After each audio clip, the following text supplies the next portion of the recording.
Inilah Insinyur Sutami, menteri termiskin dalam sejarah Indonesia.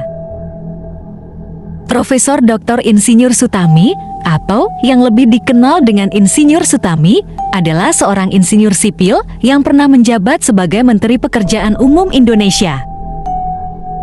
Insinyur Sutami lahir di Surakarta pada tanggal 19 Oktober tahun 1928. Ia dikenal dengan kesederhanaan dan kejujurannya dalam menjalankan tugas serta tanggung jawabnya sebagai menteri.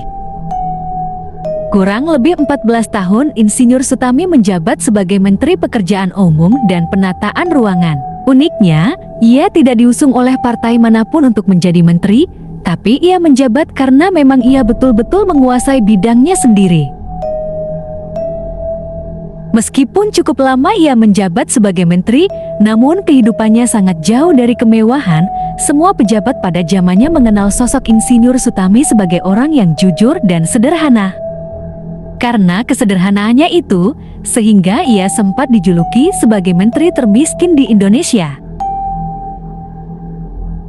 Bagaimana tidak, rumahnya yang berada di Jakarta Pusat dibeli dengan cara dicicil dan baru lunas setelah ia pensiun sebagai menteri. Rumah tersebut pun jauh dari kata mewah, bahkan atap rumahnya pun bocor.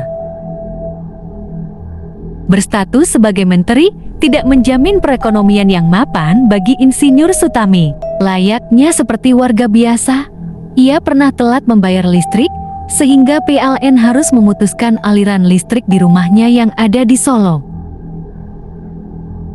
Hebatnya lagi, Insinyur Sutami tidak pernah secara berlebihan memakai fasilitas yang diberikan pemerintah untuknya. Bahkan, saat ia pensiun, ia mengembalikan semua fasilitas itu kepada pemerintah.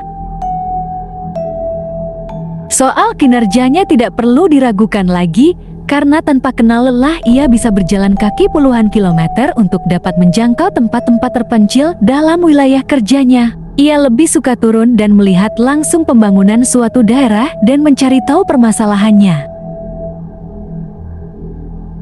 Namun sayangnya, Insinyur Sutami kurang memperhatikan kesehatan dirinya sendiri, sehingga ia kekurangan gizi dan jatuh sakit. Hingga akhirnya ia meninggal pada tanggal 13 November tahun 1980 karena sakit liver yang dideritanya. Itulah cerita singkat mengenai kehidupan sederhana dan kejujuran dari seorang Insinyur Sutami. Menurut kalian gimana sobat? Masih adakah sekarang ini menteri yang sejujur Insinyur Sutami? Komen di bawah. Sekian dulu video dari saya. Kiranya video ini dapat bermanfaat untuk menambah wawasan kita semua. Terima kasih telah menonton.